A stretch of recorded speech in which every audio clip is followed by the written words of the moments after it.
भारत की पवित्र नदियों का इतिहास पुराना है। यदि भारत को नदियों का देश कहा जाए तो यह अतिशयोक्ति नहीं होगी। गंगा, यमुना, सरस्वती जैसी पवित्र नदियों के साथ न जाने कितनी नदियां बहती है जो अपने जल से लोगों की आवश्यकताओं को पूरा करती है। ऐसे एक पवित्र और खूबसूरत नदी है जो मध्य प्रदेश में बहती है, बेतवा नदी।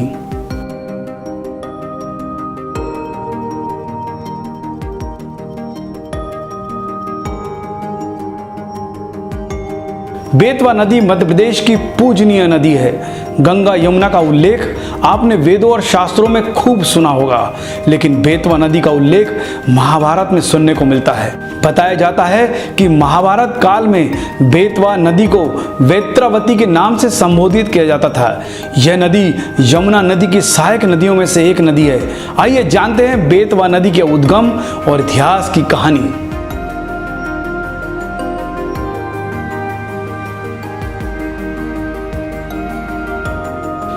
बेतवा नदी, जिसका प्राचीन नाम वेत्रवती था, भारत के मध्य प्रदेश और उत्तर प्रदेश राज्यों में बहने वाली एक नदी है। यह यमुना नदी की एक उपनदी है। यह मध्य प्रदेश में रायसेन जिले के कुम्हार गांव से निकलकर उत्तर पूर्वी दिशा में बहती हुई भोपाल, विदिशा, झांसी, ललितपुर आदि जिलों से होकर बहती है। इसके ऊपरी भाग में कई झरने मिलते हैं, किंतु झांसी के निकट यह कांप के मैदान में धीमे धीमे बहती है। इसकी संपूर्ण लंबाई 480 किलोमीटर है। यह बुंदेलखंड पठार की सबसे लंबी नदी है। यह हमीरपुर के निकट यमुना से मिलकर समाप्त हो जाती है। इसके किनारे सांची, विदिशा और ओरछा जैसे प्रसिद्ध और सांस्कृतिक नगर स्थित है। बीना नदी इसकी एक प्रमुख उपनदी है। मध्य प्रदेश के विंध्याचल के मध्य में स्थित रातापानी अभ्यारण्य के अंतर्गत एक पानी की झील निकलती है, जिसमें कई सौ वर्षों से पानी निकल रहा है। यह नदी का उद्गम स्थल है। मध्य प्रदेश के और उत्तर प्रदेश के भोपाल, विदिशा, झांसी, ओरछा जैसे शहरों से होकर गुजरती है। 480 किलोमीटर बहने के बाद हमीरपुर के निकट यह यमुना नदी से जाकर मिलती है। इसका आधा भाग बुंदेलखंड के टूटने से पहले मालवा पठार के ऊपर से गुजरता है। इस नदी के किनारे प्राचीन तीर्थ देखने को मिलते हैं। इसके समीप प्रमुख धार्मिक स्थल स्थित हैं, जहां प्रभु श्री राम के चरणों के चिन्ह देखने को मिलते हैं। विदिशा, अशोकनगर मार्ग से होकर पवित्र बेतवा नदी बहती है। नदी के बीचों बीच में 2 मंदिर बने हैं। चरण तीर्थ के नाम से जाना जाता है।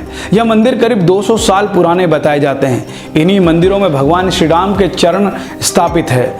मान्यता के अनुसार भगवान श्री राम वनवास के समय यहाँ से गुजरे थे। तभी से लेकर आज तक उनके चरण के निशान मौजूद है। इसीलिए आसपास क्षेत्र को चरण तीर्थ के नाम से जाना जाता है। इस नदी का ओरछा शहर में सुंदर दृश्य देखने को मिलता है। यहाँ आकर मुख्य रूप से बेतवा नदी के सुंदर रूप को देखा जा सकता है।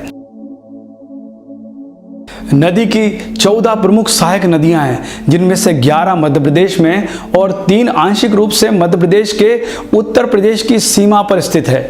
बेतवा को मध्य प्रदेश की शान कहा जाता है। देश के प्रमुख तीर्थ स्थल ओरछा और मध्य प्रदेश को 4 चांद लगाती है बेतवा नदी। वहीं उत्तर प्रदेश के कई जिलों से होकर बहती है। अपने अंदर कई विशेषताओं को समेटे हुए बेतवा नदी बहती है और देश की प्रमुख नदियों में से एक है, जो मध्य प्रदेश और उत्तर प्रदेश के कुछ स्थानों को अपनी जलधारा से सिंचित और पोषित करती है। आज के लिए बस इतना ही। अगले एपिसोड में फिर एक नदी के साथ मिलेंगे। तब तक के लिए नमस्कार।